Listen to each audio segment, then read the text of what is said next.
بسم الله الرحمن الرحيم بدا aan idinkugu haynana waxaa ka mid ah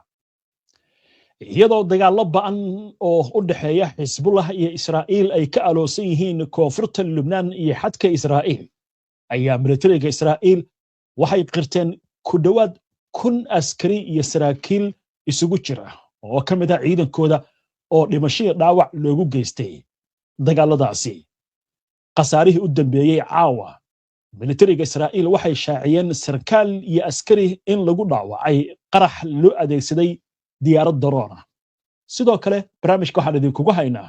ruushka oo tijaabiyey gantaalka ugu halista badan ee nuclearka xambaara gantaalkan oo loogu yeero shaydaankii labaad wuxuu gaari karaa masaafo ka badan 30,000 oo kiiloomitir xiisadda Iiraan iyo Mareykanka ayaa weli cirka ku laaran ciidamada Iiraan ayaa maanta waxay sameeyeen tababar dagaal dhulka ah oo ay ugu diyaar garoobayaan duulaan lagu soo qaado waa Trump oo caawa u safray Shiinaha arrimaha Iiraan ayaa miiska saaran oo kala hadli doona madaxweyne Xi Jinping intii uu san bixin si adag ay uga hadlay xaaladda dalkaasi Iiraan sheekada ugu dambaysa ee barnaamijka idinkugu hayaana waxay ku aadan tahay mid ka mid ah ciyaartoyda kooxda Barcelona ee ka dhisan dalka Spain oo sameeyay arrin aad Israa'iil ay uga carootay laakiin adduunka aad looga soo dhaweeyay waxay tahay sheekadan waan idin faahfaahin doonaa dhammaan wararkan iyo qodobo kale oo faahfaahsan iyo wixii war ah ee soo kontayna hawada ku jirno ayaan idinkugu soo gudbinaynaa barnaamijka qubanaha soo dhawaada mar kale daawadayaal si aad ula socoto una hesho wararkan barnaamijyada iyo macluumaadka aynu halkan ka soo gudbinayno haddii aad ku cusub tahay baraheena bulshada amaba horay aadan ugu xirnayn hadda ku soo biir gantaalkan oo reer galbeedku ay ugu yeeraan shaydaankii labaad ayaa iminka waxaa la sheegayaa in dib loo casriyeeyey weliba masaafadu gaari karaa waxay tahay mid la yaab leh arrintan ayaa waxaa lagu soo warramayaa inay walwal weyn ku abuurtay waddamada reer Yurub iyo Mareykanka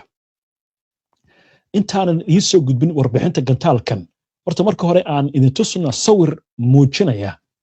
masaafada gantaalkan uu gaari karo oo la sheegay inay tahay mid halis ah gantaalkan haddii laga soo rido ruushka wuxuu dul marayaa waddanka Shiinaha oo dhan kadibna dhanka Alasku ka soo gelayaa Mareykanka oo dhan buu dul marayaa kadibna wuxuu ku dhici karaa haddii loogu tala galo badda u dhaxaysa Afrika iyo Brazil ama Latin America haddii marka la toosiyo xitaa Yurub waa gaari karaa inkastoo da Yurub ruushka Yurub u yahay laakiin waxaa laga hadlayaa adduunka dhinaca kale laga soo sawirayaa sawirka 35 kiiloomitir ayuu gantaalkani gaari karaa haddaba warbixinta laga qoray arrintan gaar ahaan warbaahinta ruushka war ay daabacday haddii aynu eegno madaxweynaha ruushka Vladimir Putin ayaa maanta daboolka ka qaaday in ruushku uu si guul leh u tijaabiyey gantaalka cusub ee ridada dheer ee nuclearka qaada ee Sarmat kaas oo qayb ka ah dadaalada Moscow ay ku casriyeynayso awoodeeda nuclearka Putin ayaa sheegay in gantaalka Sarmat uu si rasmi ah ugu biiri doono adeega ciidamada dhamaadka sanadkan isagoo bedelaya gantaaladii hore ee Soviyetka laga dhaxlay gaar ahaan nooca loo yaqaan Voyevoda madaxweynaha ruushka ayaa ku tilmaamay Sarmat gantaalka ugu awoodda badan dunida isagoo sheegay in awoodda madaxyadiisa nuclearku ay ka badan tahay 4 jeer kuwa ay haystaan dalalka reer galbeedka ruushka ayaa sare u qaaday hadallada la xiriira awooddiisa nuclearka tan iyo markii duulaanka uu ku qaaday Ukraine bishii February 2022 iyadoo Moscow ay isku dayayso inay ka hortagto taageerada military ee reer galbeedku ay siiyaan Kiev Putin ayaa sidoo kale sheegay in dagaalka Ukraine uu ku dhow yahay gabagabo hadalkaasi oo markaasi ku soo aadaya iyadoo dowlatus military oo ka dhacay fagaaraha guduudan ee loo yaqaan Red Square ee magaalada Moscow gantaalka Sarmat oo reer galbeedka ugu yeeraan sheedaankii labaad ayaa leh awood uu ku duuli karo masaafo ka badan 35,000 oo kiiloomitir isla markaasna uu ka gudbi karo nidaamyada difaaca gantaalada. Ruushka ayaa sidoo kale horumarinaya hub kale oo casri ah oo ay ka mid yihiin gantaalka guuxiisa ka dheereeya ama hypersoniga ee loo yaqaan Avangard iyo gantaalka gujiska ah ee badda quusa ee ku shaqeeya nuclearka ee Poseidon. Moscow waxay sheegtay in casriyeynta hubkeeda nuclearka ay jawaab u tahay nidaamka difaaca gantaalada ee Mareykanka, kuwaas oo aqalka Kremlinka ee looga arrimiyo Ruushka u arko khatar ku wajahan isku dheelitirka awoodda nuclearka ee caalamka. Arrinta marka waxay noqotay arrin hadalhayn culus dhalisay. 35,000 oo kiiloomitir baa laga hadlaya. Toddobaadkii hore maxaan idiin soo gudbinay Ruushka oo Turkiga oo soo bandhigay gantaal 6,000 oo kiiloomitir gaaraya oo nooca hypersonic ah. weliba noocaasi waa nooca la yiraahdo ICBM qaaradaha see kala gudba. laakiin meesha waxa laga hadlayaa 35,000 oo kiiloomitir. adduunyada maanta afka gacanta saarta. Putin waxa leeyahay loo geli kara maaha. وهاجاك warkaas intaasaynu kaga gudubna markan waxaynu eegaynaa xagga bariga dhexe gaar ahaan colaadda Xisbullah iyo Israa'iil iyadoo dagaalo culus ay socdaan isla markaasna lagu soo waramayo in koonfurta Lebanon si weyn saacadihii la soo dhaafay la isugu helay waxay xaqiijiyeen in sarkaal iyo askari ka mid ah ciidankooda ay ku dhaawacmeen weerar diyaarad aan duuriye lahayn oo waxyaabaha qarxa lagu soo xiray ay ku soo weerareen ciidamadaasi dagaalamayaasha Xisbullah. weerarkaasi oo ku dhacay meel u dhow xadka Israa'iil iyo Lebanon. bayaan ka soo baxay militariga Israa'iil ayaa lagu sheegay in diyaaraddaasi ay bartilmaameysatay ciidamadii ku sugnaa aagga xadka iyadoo 2 askari oo dhaawac ah loo qaaday cisbitaal si loo soo dabiibo. ciidanka Israa'iil ayaa sidoo kale shaaciyay khasaaraha ka soo gaaray dagaalada koonfurta Lebanon tan iyo markii colaaddu ay qaraxday bishii March. militarigu waxay sheegeen in 18 saraakiil iyo askar ka mid ah ciidankooda la dilay halka 910 kalena ay dhaawacmeen. waxay isugu jiraan saraakiil iyo askar. sidoo kale ciidanka Israa'iil ayaa sheegay in labadii toddobaadii la soo dhaafay oo kaliya dagaalada ka socda koonfurta Lebanon ay ku dhaawacmeen 190 askari iyo saraakiil. warbixinta ayaa wax intaasi ku dartay in 114 ka mid ah dhaawacyadaasi dhaawacooda uu yahay mid dhexdhexaad ah halka 52 kalena dhaawacooda lagu tilmaamay mid halis ah. xiisadda xadka Israa'iil iyo Lebanon ayaa sii xoogaysanaysa iyadoo Xisbullah ciidanka Israa'iil ay ku hayso weerar joogto ah. arrinkaasi oo lagu soo waramayo in khasaaraha ugu weyn ciidanka Israa'iil ka soo gaarayo diyaaradaha droniska ah ee laga soo buuxshay waxyaabaha qarxa. waa tahay toddobaadkii hore waxaan idin soo gudbinay warbixin la yaab leh oo la xiriirta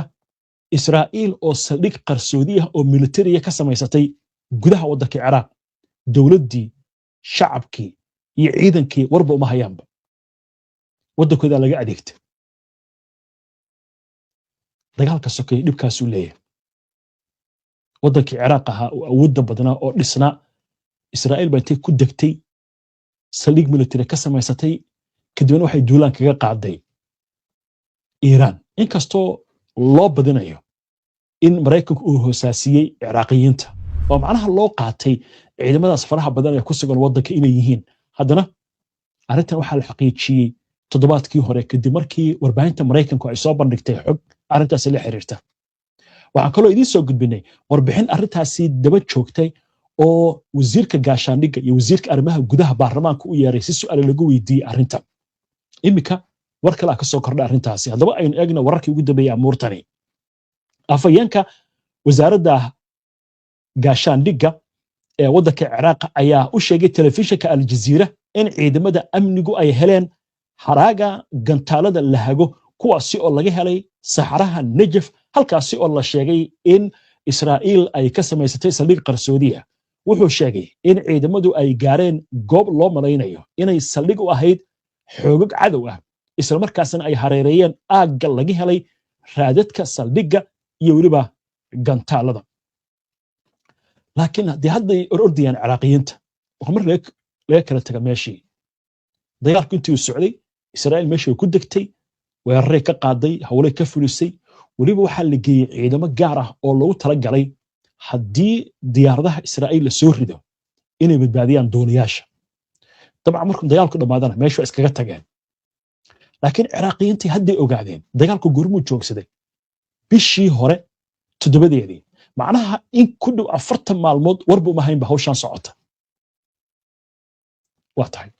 waxaan u gudbaynaa gordhow ciidanka Iiraan oo sameeyay dhoolatus iyo tababar ay ugu tala galeen ciidanka Mareykanka haddii dalkooda uu weerar ku soo galo sidii loola dagaalami lahaa waxaan tusaynaa muuqaal cajiib ah gawaarida socota iyo madaafiicda iyo hubka la adeegsanayo iyo qoryaha ayaan tusi doonaa sidoo kale Donald Trump oo caawa u safray Shiinahana waynu eegi doonaa wararkaasi iyo qodobo kale intaan u gudbin aynu ku hakanno qadar xayeysiina soo dhawaada markana daawadayaan wali waxaad la socotaan barnaamijkii qubanaha oo waxaynu ka hormaraynaa xagga Washington haatan madaxweynaha Mareykanka Donald Trump ayaa caawa wuxuu u safray waddanka Shiinaha halkaasi oo uu kula kulmi doono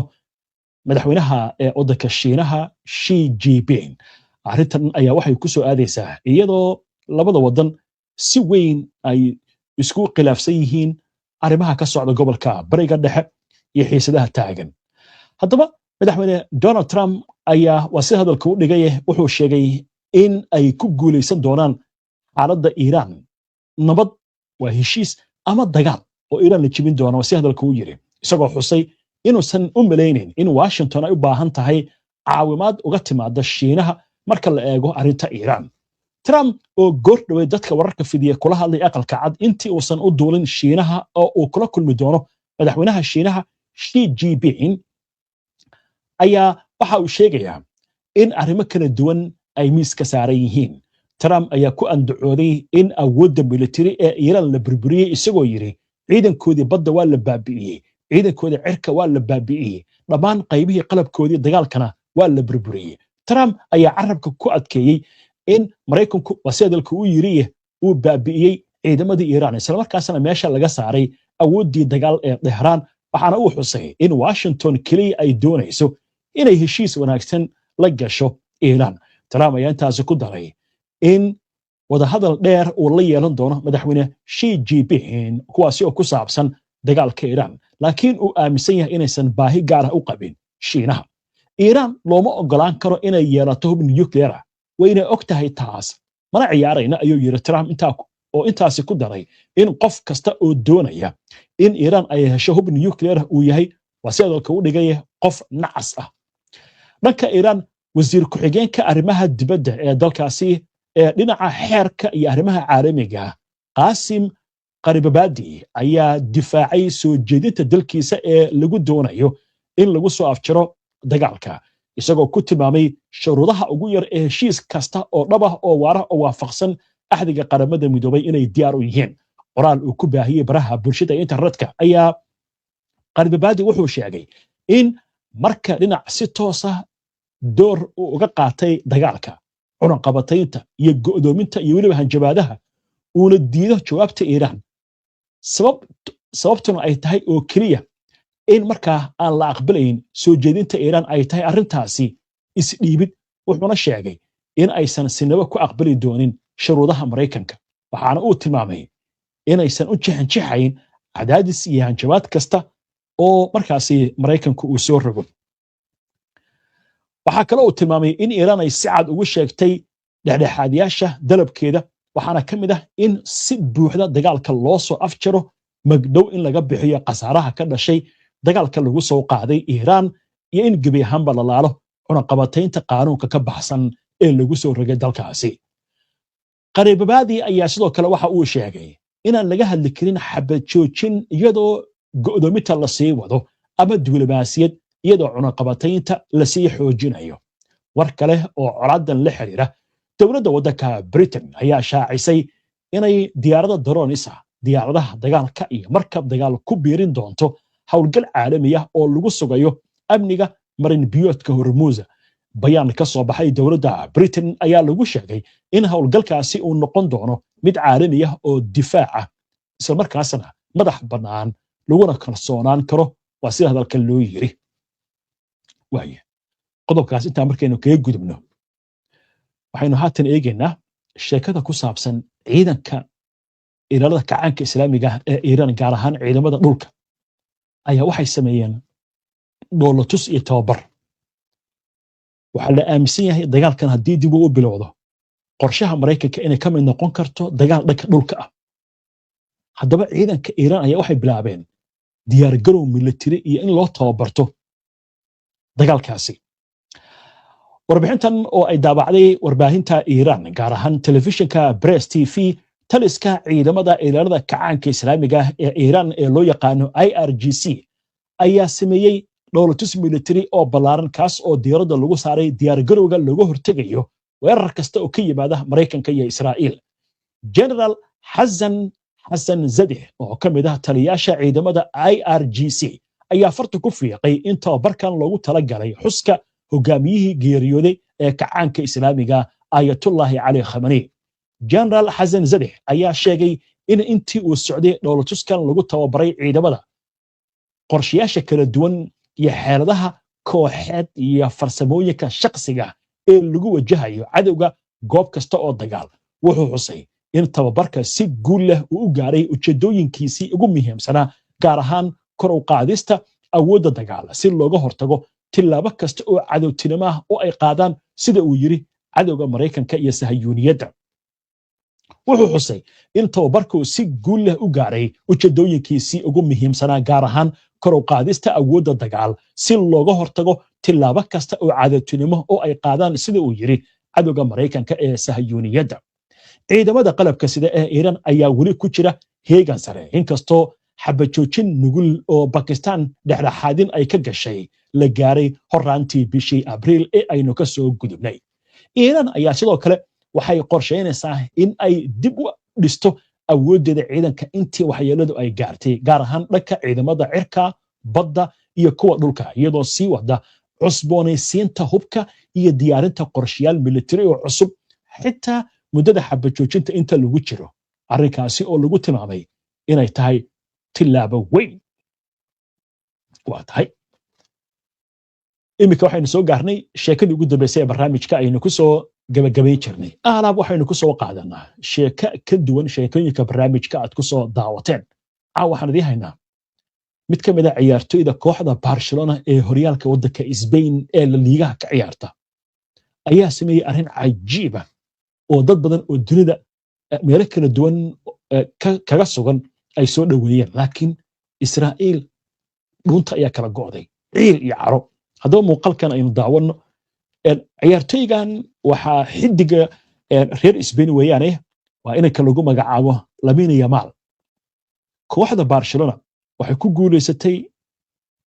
axadii horyaalka waddanka Spain kadib markii ay ka badisay kooxda Real Madrid dabaaldeg baa marka la sameeyay dabaaldegan ayaa bas xagga sare ka furan waxaa la saaray ciyaartoydii iyo koobkii laakiin ciyaartoygan wuxuu qaatay calanka Falastiiniyiinta waxa ruuxaya calanka Falastiiniyiinta arrintan waxay ku dhalisay Israa'iil caro weyn inta badan waxa la ogsoon yahay kooxdan Barcelona ciyaartoydeeda qaar ka mid ah Israa'iil bay ku dhow yihiinba sida Messi oo kale iyo arrinta marka waxay noqotay waa dabcan de Messi waa Argentines waa sigii tagay Israa'iil xitaa derbigan madax la saaro soo saaray madaxa koofida yara loo soo xiray laakiin waxay noqotay arrin la yaab leh inta badan waxa la isiraahdaaba waxa saameyn ku yeeshay kooxda go'aanka dawladda Spain ay qaadatay ee Israa'iil kaga soo horjeedo gobolkan Catalonia oo Barcelona ay ku taalna si weyn ayaa looga taageeraa qadiyadda Falastiiniyiinta arrinta marka waxay dhalisay caro saxafiyiinta Israa'iiliyiinta kuwa ciyaaraha ka faallooda siyaasiyiintoodii khubaradoodii waxay leeyihiin sida ku dhici kartaa in wiilkan waxaasi uu sameeyo inankan aabihiis oo Morocco hooyadiis waxay ka soo jeedaa Equatorial Guinea laakiin Spain buu ku dhashay waa Spanish laakiin asalkiisu waa Moroccan arrinta marka waxay noqotay arrin cajiib ah inkastoo wiilkan aad meelo badan loogu ammaanay oo la soo dhoweeyey tilaabadan uu sameeyey marayka qaza si gaar ah salaam baa looga soo diray waxaa la yidhi waa kula soconnaa inaad koobkeena qaaday falastiin aad taageeraysid aad baad u mahadsantahay arrin cajiiba noqotay waa hagaag inta ayaan kusoo gabagabeynayaa caawa barnaamijkii qubanaha waana ku mahadsantihiin daawashada barnaamijkan si aad ula socoto wararka barnaamijyada iyo macluumaadka aynu soo gudbinno haddii aad ka cusub tahay baraheena bulshada ama horay aadan ugu xirnayn hadda ku soo biir inoo barnaamijka xiga insha allah inta ka horeysa salaamullaahi calaykum waraxmatullaahi wabarakaatu